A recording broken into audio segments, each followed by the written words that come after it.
I hear you. You know the problem with you little niggas? You think you know everything about the damn world, and you don't know shit. Now, I see you got yourself a little business going on. That's good, that's good. You make that paper. But when you're making paper, you gotta learn some rules to go with it. You gotta learn the difference between guns and crypto.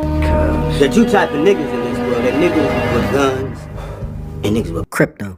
Now what are the guns? The guns, that's the real estate. The stocks and bonds. Artwork, shit that appreciates with value. That's what it's all about. Guns, crypto, baby. You little dumb mother.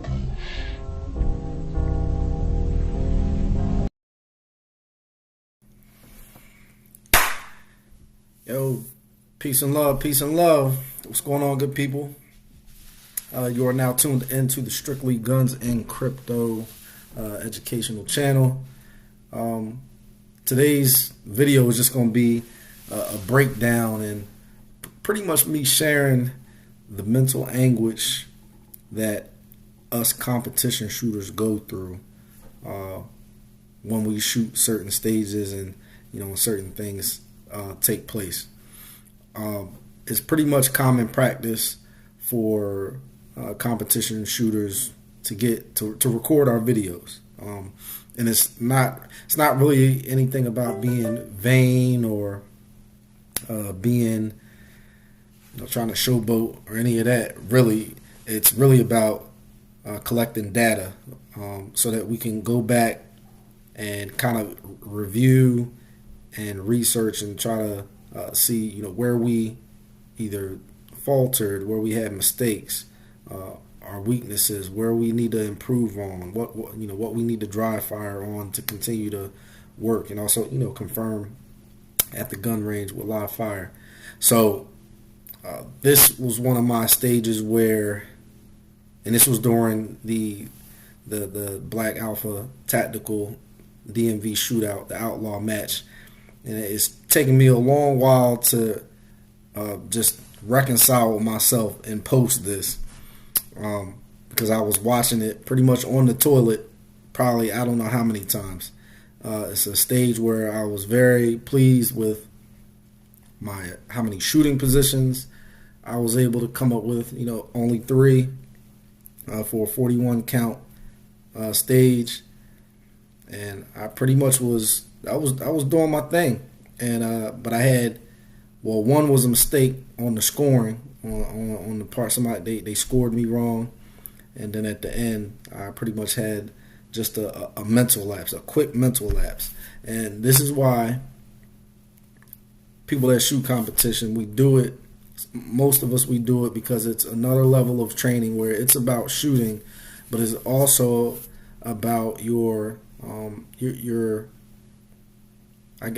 did I call it? It's like your reflexive capacity. Like how can you react when time is of the essence, under stress, and make decisions and make the right decision, which is what we would all want in terms when you're thinking about self-defense and knowing when to do what and how to react in certain situations. So we're just gonna get right into it, and then I'll break it down as we go through it.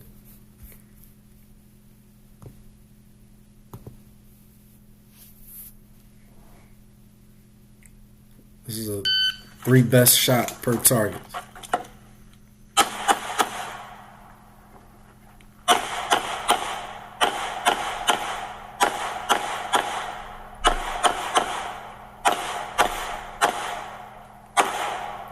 Premature shot right there.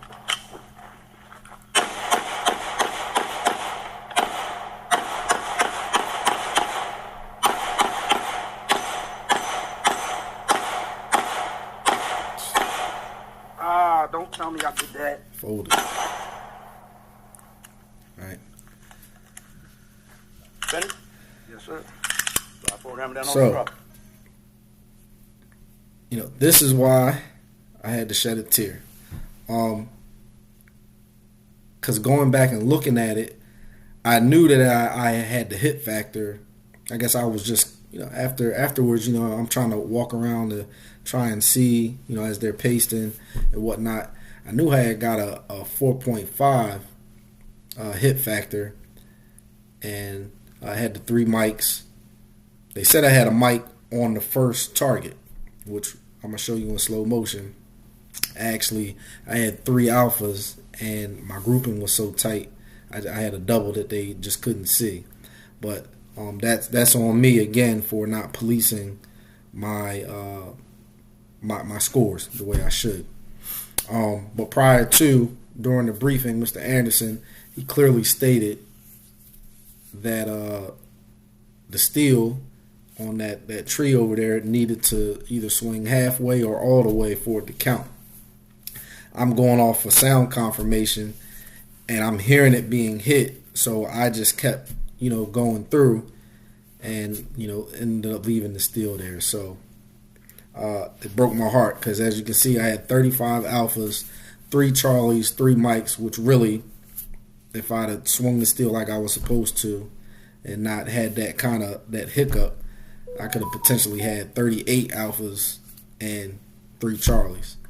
And it's amazing to me how I even got a 4.5 with 3 mics. So that means my accuracy was on point. It's just, that's how it goes some days. Right? So I'm going to show you this in slow motion though. So as I go and I approach this other target, you're going to see it. Boom. Boom. Boom. Let's show it again. Oh, it's not that clear. There it is. Boom. See that? Had it. So continue to move through. I really was impressed. Like I said, I was impressed with my groupings. My groupings and the shooting positions that I chose, pretty efficient. And it just, once I got to here, I hit the steel. To me, I'm hearing ping, ping. So I just kept moving. But I kind of still was like, I just kept pushing. Don't tell me I did that. Ended up having a standing reload, and yeah. So, Ready? Yes, sir. like I said, I probably watched this sitting down on the toilet, probably for about 10 minutes, just watching it over and over and over and over and over. Well, it was a hurt piece. It definitely was.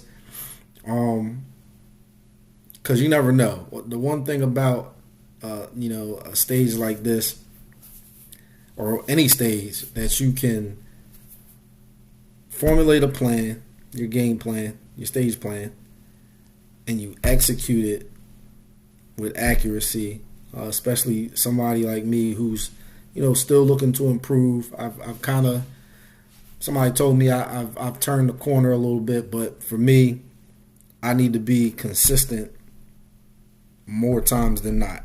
If I can get to that point to where I can run the stages and not have these mental lapses, I'll be well on my way to climbing up the ranks as far as during matches and being in a better percentile as far as ranking or finishing. So it's all about the mental aspects of it, and I'm still getting better. So just wanted to break that down for y'all real quick. And if you're somebody that's looking to get into competition shooting, I mean, hey, this is all a part of it. So let me know what y'all think in the comments, man. Peace and love.